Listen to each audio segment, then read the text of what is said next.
Aujourd'hui, on rencontre un problème. Tout le monde copie tout le monde. Tout le monde regarde ce que font les autres. Et techniquement, regarder ce que font les autres n'est pas un problème en soi. Parce qu'il faut aussi qu'on comprenne dans quel environnement on évolue, ce qui se passe, ce que les gens veulent voir ou ne pas voir, pour ensuite nous créer ce qui sera le mieux pour nous, pour notre marque, pour atteindre derrière nos objectifs. Le problème est qu'on s'arrête sur des métriques qui sont visibles. Et généralement, les métriques qui sont visibles, c'est les vues, les abonnés. On va se dire que si ça a fait beaucoup de vues, alors on doit faire la même chose. On copie, on colle, sans pour autant réfléchir derrière. On est trop concentré sur l'extérieur, ce qu'on a l'impression qui fonctionne, ce qu'on a l'impression qui marche, et pas assez sur l'interne. On n'est pas assez concentré sur ce qui vient de l'intérieur. Alors que c'est précisément ce qui vient de l'intérieur qui peut littéralement faire la différence. Et on peut le voir, oui, avec des personnes comme Daniel Dalen ces derniers temps, qui a eu énormément de visibilité, et encore, quand on regarde bien, sa chaîne, elle a toujours moins de 200 000 abonnés aujourd'hui, et pour autant, il a pu générer énormément de cette chaîne YouTube. Mais on peut voir la même chose avec, par exemple, Bruno Casanova. And when you think of business, there's only one place you would think of like, oh, this is the moment I can officially say I've made it. Moi, à titre personnel, il y a une créatrice que j'aime beaucoup qui s'appelle Inspired Media Co, qui parle aussi de création de contenu, de social media, mais elle le fait avec quelque chose qui lui est vraiment propre. Et c'est pour ça que malgré les années, elle fait partie des rares social media stratégistes que je suis encore. Et elle arrive avec sa vision, son truc, et surtout son style. Tu sens qu'il y a quelque chose qui vient de l'intérieur, et c'est pour ça que les gens restent, tout simplement. Et en fait, ces trois personnes, c'est des personnes qui, au-delà de leur expertise, ont réussi à développer une esthétique qui leur est propre, des idées qui leur sont propres, des choses qui leur ressemblent. Et à la fin, c'est ça qui nous fait rester. C'est pas que l'expertise, c'est tout ce qu'il y a autour. Et donc, ils ont réussi à développer quelque chose qu'on ne peut pas développer avec les tutos, c'est avoir du goût.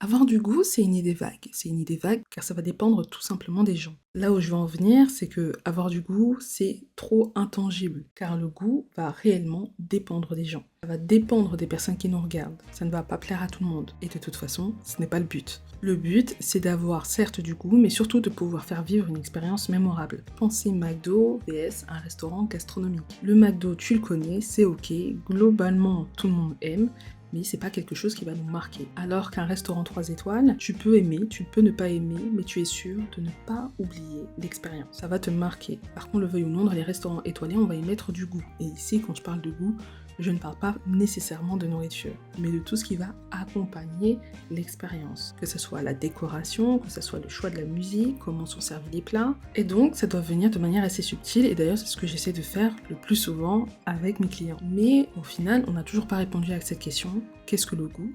Et surtout, comment avoir du goût? Avoir du goût, c'est ce que tu dis de toi-même quand tu n'ouvres pas la bouche. Avoir du goût, ça peut se traduire par ton style vestimentaire.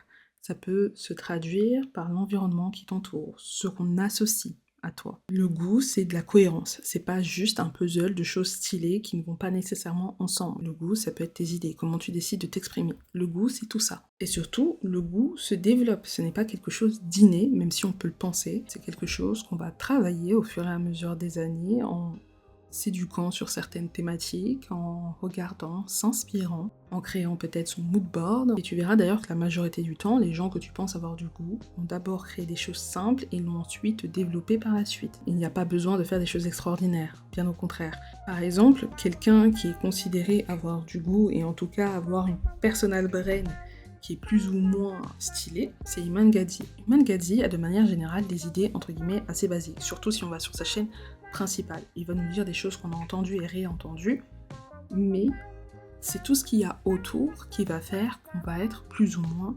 addict, qui va faire qu'on va plus ou moins l'écouter.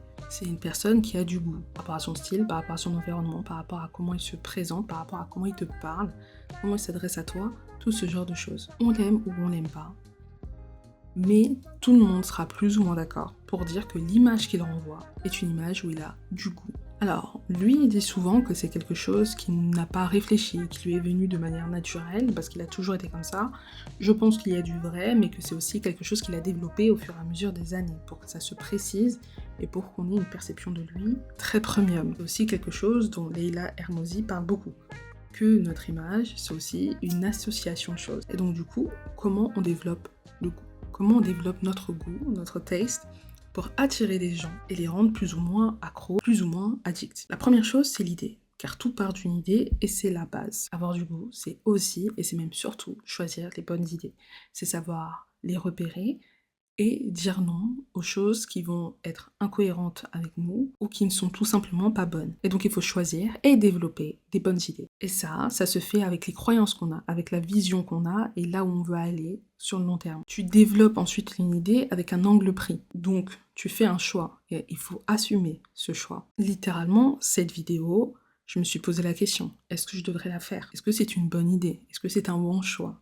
Et j'ai fait le choix de développer ce concept qui est d'avoir du goût. Ensuite, une fois que tu as l'idée, il faut développer tout ce qu'il y a autour de l'idée. Et ça, c'est des choses dont j'ai déjà parlé dans d'anciennes vidéos, où on va commencer à développer un mood board, ou peut-être tu vas commencer à développer ton style, ici je parle plus de style vestimentaire, où tu vas développer une ambiance, mettre un style plus ou moins de musique, les couleurs qui vont prédominer. Moi par exemple, je sais pas si tu as fait attention par rapport à la chaîne YouTube que j'ai, ça va être le orange. Le fait de développer ton goût, et que ton goût va se retranscrire dans tes vidéos, dans ton contenu, ça va aussi augmenter ce sentiment d'appartenance que les gens auront avec toi. Et donc, in fine, augmenter cet esprit communautaire. Le goût que tu développes, c'est comme un GPS, ça va te donner une direction claire et ça va t'aider à créer le monde en fait qui t'entoure, le monde qu'il y a autour de toi, de ton monde, de ta brain ou de ta personal brain. Et ça, je vais redire son nom, mais c'est quelque chose qu'on voit avec Daniel Dalen, qui a vraiment réussi à construire quelque chose autour de lui, autour de sa brain, de son nom, parce que Daniel Dalen, c'est une marque aujourd'hui, et on le voit avec le contenu qu'il crée. Et pour moi, aujourd'hui, l'ennemi, c'est vraiment l'anti-goût. C'est la sur-optimisation. Un peu comme Airbnb,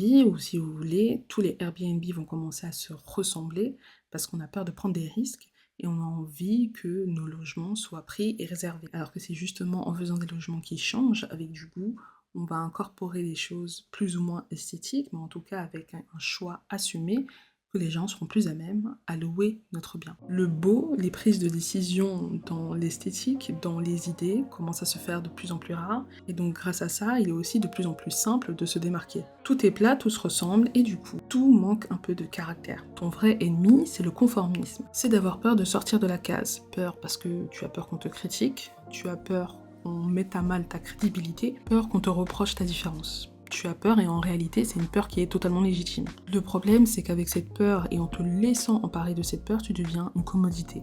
Tu es irremplaçable, n'importe qui peut dire ce que tu dis, n'importe qui peut faire ce que tu fais. Et alors pour ça, tu as deux choix. Soit tu as une expertise tellement poussée, tu es tellement fort dans ton domaine que personne ne peut prendre ta place, ou en tout cas très peu peuvent venir te challenger, ou alors tu développes ton goût, que ce soit à travers tes idées ou ce que tu dégages, et du coup, qui peut être toi autre que toi? Qui peut avoir une brain telle que la tienne? Personne, parce que personne n'a ta vision, personne n'a tes idées, et personne à ton goût. Le vrai luxe aujourd'hui, c'est l'irremplaçabilité. Et pour ça, il faut oser avoir du goût. Et c'est réellement quelque chose que j'essaie de faire avec les personnes avec lesquelles je travaille, quand c'est possible de le faire en tout cas. Et donc si c'est quelque chose qui potentiellement t'intéresse et que tu as envie en même temps de développer ta chaîne YouTube pour construire une communauté fidèle et faire plus de ventes, je t'invite à prendre rendez-vous dans le lien en description. Et la vérité aussi, c'est que si tu es prêt à faire des efforts pour ça, tu ne seras sûrement pas viral.